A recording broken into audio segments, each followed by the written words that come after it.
Al Jazeera ও ইরানি রাষ্ট্রীয় গণমাধ্যম মেহের নিউজের তথ্য অনুযায়ী 14 পাতার এই সমঝোতা স্মারকে যা আছে তা চমকে দেওয়ার মতো। প্রথমত 60 দিনের মধ্যে ইরানের জব্দকৃত $24 বিলিয়ন ধাপে ধাপে অবমুক্ত করবে যুক্তরাষ্ট্র। আলোচনা শুরুর আগেই ইরান পাবে $12 বিলিয়ন।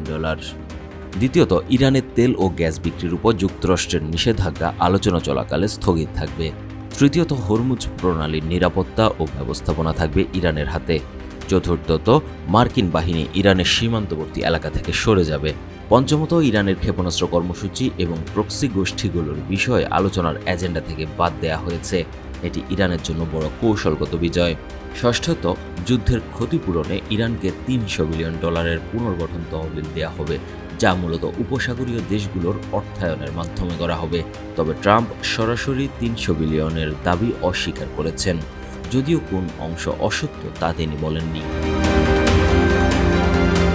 যুদ্ধ শুরুর সময়কালে ট্রাম্পের বক্তব্য বিশ্লেষণ করে দেখা যায়, ট্রাম্প যুদ্ধ শুরু করেছিলেন দুটি প্রধান লক্ষ্যকে সামনে রেখে।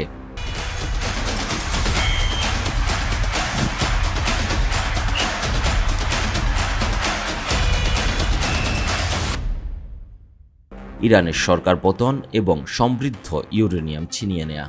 কিন্তু 100 দিন পর দেখা যাচ্ছে ট্রাম্প দুটি লক্ষ্যের কোনোটি অর্জন করতে পারেননি।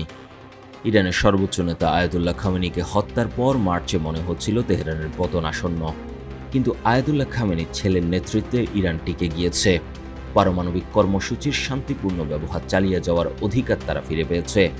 তবে পারমাণবিক অস্ত্র কখনো তৈরি না করার শর্ত মেনে নিয়েছে ইরান।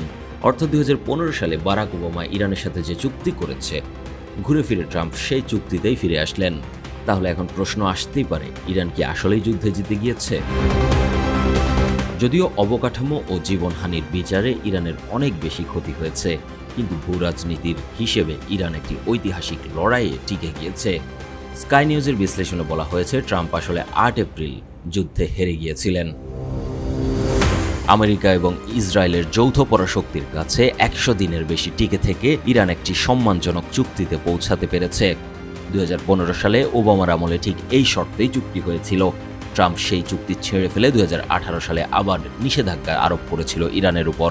কিন্তু 100 দিনের যুদ্ধ শেষ করে ট্রাম্প বাধ্য হয়েছেন পূর্বের শর্তে ফিরে যেতে। তবে এই শান্তি চুক্তির স্থায়িত্ব নিয়ে প্রশ্ন থেকেই যাচ্ছে।